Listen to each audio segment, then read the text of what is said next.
এমন কিছু কথা আমাদের মুখ দিয়ে বলাতে চেয়েছিল যেন আমরা বিভিন্ন জায়গায় হামলাগুলো হচ্ছে আমরা যেন বলি যেগুলো বিএনপি করতেছে, এগুলো জামাত করতেছে, শিবির করতেছে, প্রতি যে অবিচার হচ্ছে সেইটা না বলে যেন ছাত্রদেরকে ঘরে যেতে বলি। এইটার মাধ্যমে তারা চেয়েছিল বাংলাদেশের সাথে যেন আমরা বিট্রে করি।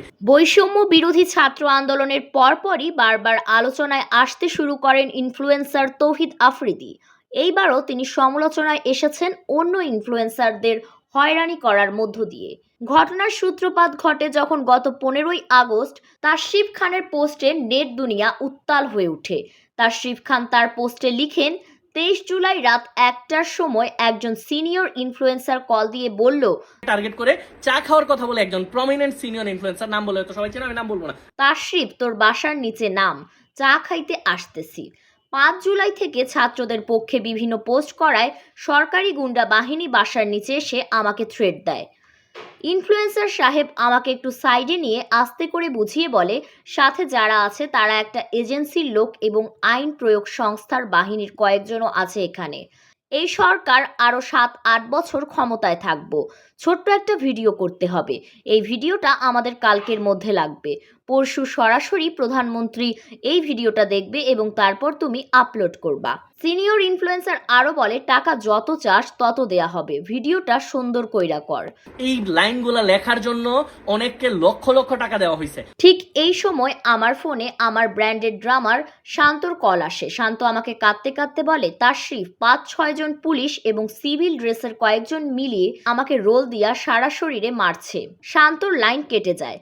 আমার তখন মাথায় আসে, এখন যদি আমি ওদেরকে টাকা ফেরত দেই অথবা কাজ করতে অস্বীকৃতি জানাই, তবে তারা আমাকে চাইলেই গাড়িতে তুলে নিয়ে গিয়ে ভিডিও করে জোরপূর্বক আপলোড করাতে পারে।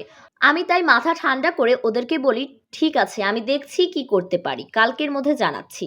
ওরা আমাকে তখনও একরকম থ্রেট দিয়ে বলে, ভাই জানাচ্ছি, সুযোগ নাই, সিচুয়েশন তো বুঝেনি, ভিডিও কালকেই লাগবে। সাথে ওই ইনফ্লুয়েন্সারও আমাকে বলে, তাশরিফ ভিডিওটা তো পিএম দেখবে, সো বুইঝা শুইনা সুন্দর কইরা করিস।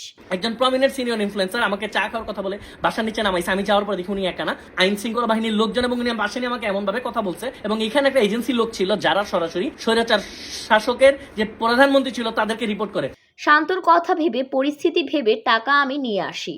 বাসায় যেয়ে আয়মানকে সব বলে তাদের টাকা ফেরত দিতে বলি আর আমি বাসা ছেড়ে চলে যাই। তাশরিফ আরও বলেন, আমি জানি কয়েকটা পোস্ট, কবিতা লেখা আর রাজার রাজ্যে সবাই গোলামের মতো কিছু গান ছাড়া দেশের জন্য তেমন কিছুই করতে পারিনি। আমি জানি আমি আবু সায়েদের মতো পথে যেয়ে বুক পেতে দিতে পারিনি। হয়তোবা এতটুকু সাহস আমার তখন হয়নি। তবে আল্লাহ জানেন আর আমি জানি আমি টাকার কাছে বিক্রি হইনি আর দেশের সাথে বেইমানি করি নাই।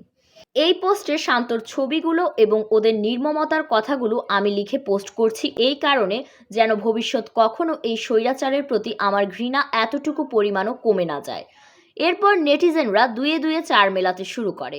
তারা বের করে এই দুজন ইনফ্লুয়েন্সার হলো তৌহিদ আফ্রিদি ও সুলাইমান শকুন।